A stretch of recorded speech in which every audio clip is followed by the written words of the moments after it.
श्री स्वामी समर्थ. जय गजानन माऊली. नमस्कार मंडळी.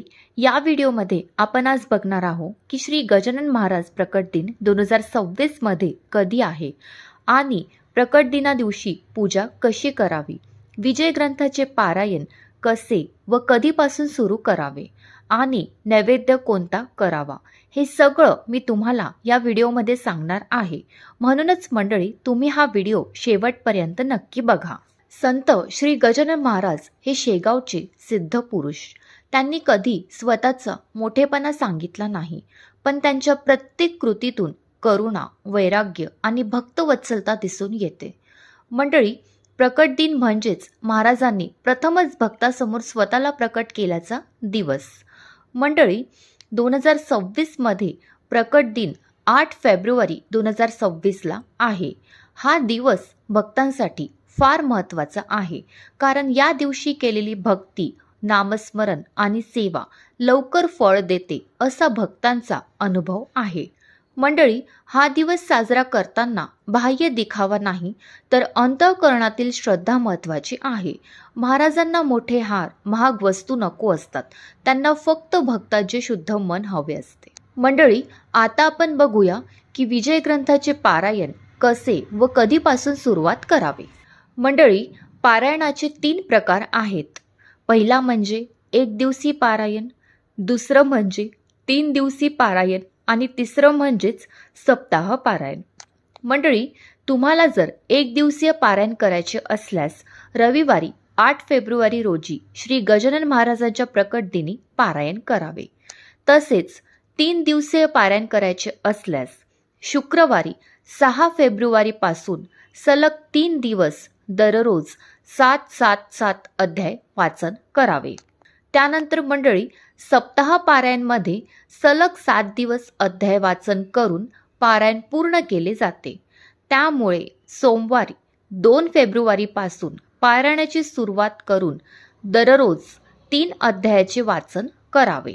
मंडळी, आता जर श्री गजानन महाराजांच्या प्रकट दिनी तुम्हाला पारायण करण्यासाठी वेळ मिळत नसेल, तर 8 फेब्रुवारीच्या 1 दिवस आधी म्हणजेच 7 फेब्रुवारीपासूनच अध्याय वाचन सुरू करावे. असं केल्यास तुमचे पारायण श्री गजानन महाराजांच्या प्रकट दिनाच्या 1 दिवस आधी पूर्ण होईल. मात्र शेवटच्या अध्यायातील 2 ते 3 ओव्या प्रकट दिनाच्या दिवशी वाचाव्यात. अशा पद्धतीने पारायण पूर्ण करावे.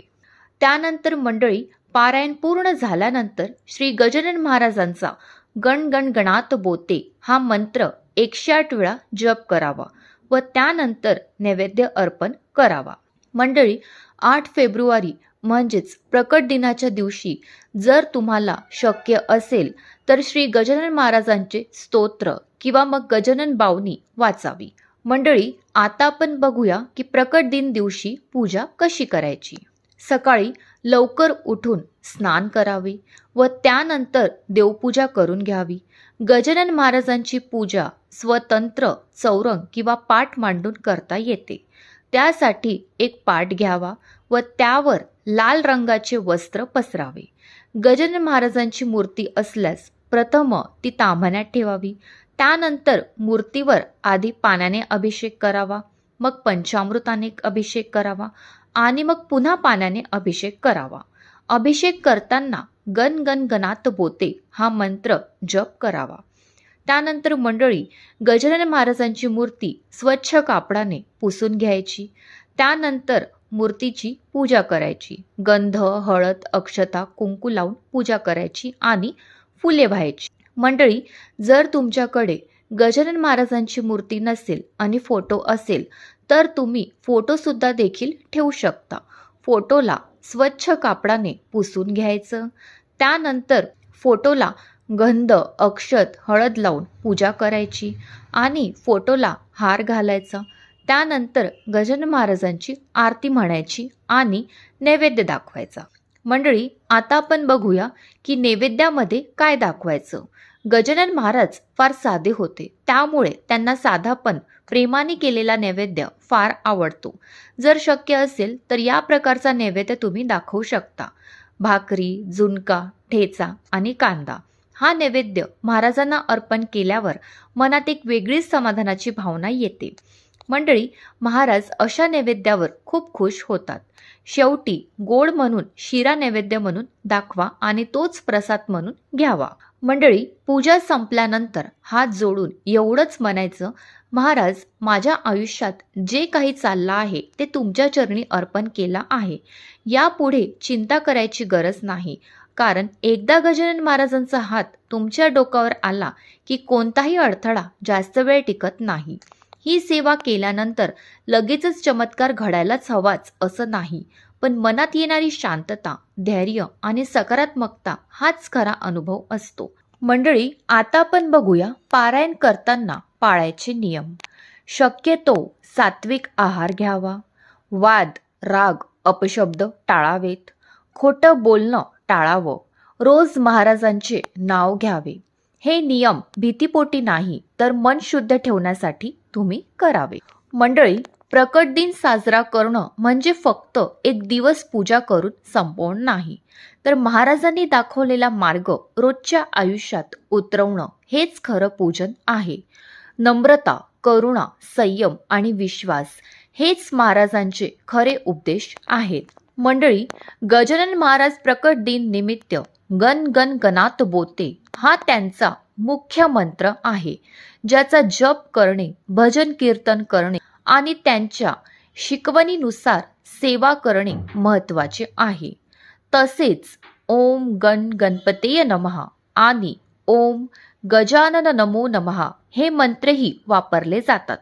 मंडळी, या दिवशी प्रभात फेरी, पूजा अर्चना, हवन आणि प्रसाद वितरण करून उत्सव साजरा केला जातो. मंडळी, पण त्यांचा मुख्य मंत्र गण गण गणात बोते हा त्यांचा आवडता आणि सिद्ध मंत्र आहे, ज्याचा अर्थ सगळे गण म्हणजेच ईश्वर गणामध्येच आहेत असा होतो आणि भक्तांना हाच मंत्र जपण्याचा उपदेश केला जातो. मंडळी, सेवा आणि उपासना जर तुम्हाला करायची असेल तर तुम्ही भजन कीर्तन, महाराजांच्या गुणगानपर भजनांचे गायन करू शकता. पूजा अर्चन, मंदिरात जाऊन फुले नैवेद्य अर्पण करू शकता. त्या दिवशी पवित्र अग्नीमध्ये आहुती देऊ शकता. प्रसाद वितरण, भक्तांमध्ये प्रसाद वाटू शकता. सामाजिक कार्य, त्यांच्या शिकवणीनुसार सेवाभाव ठेवून समाज उपयोगी काम करू शकता. मंडळी, शेवटचं सांगायचं झालं म्हणजेच जेव्हा आयुष्यात सगळे दरवाजे बंद वाटतात तेव्हा संत श्री गजानन महाराज हळूच एक दार उघडतात. ते द्वार म्हणजेच श्रद्धा. प्रकट दिनाच्या निमित्ताने मनापासून महाराजांना शरण जा. ते तुमचं ऐकतील, तुम्हाला सोडणार नाहीत. मंडळी, पूजा संपल्यानंतर हात जोडून एवढंच म्हणा, महाराज, माझ्या आयुष्यात जे काही चाललं आहे ते तुमच्या चरणी अर्पण केलं आहे. यापुढे चिंता करायची गरज नाही, कारण एकदा गजानन महाराजांचा हात तुमच्या डोक्यावर आला की कोणताही अडथळा टिकत नाही. ही सेवा केल्यानंतर लगेच चमत्कार घडायलाच हवाच असं नाही, पण मनात येणारी शांतता, धैर्य आणि सकारात्मकता हाच खरा अनुभव असतो. आणि हा अनुभव आला की समजायचं महाराज आपल्या सोबत आहेत. श्रद्धा ठेवा, संयम ठेवा आणि नित्य स्मरण ठेवा. गजानन महाराज कधीच आपल्या भक्तांना एकटे सोडत नाही. गण गण गणात बोते.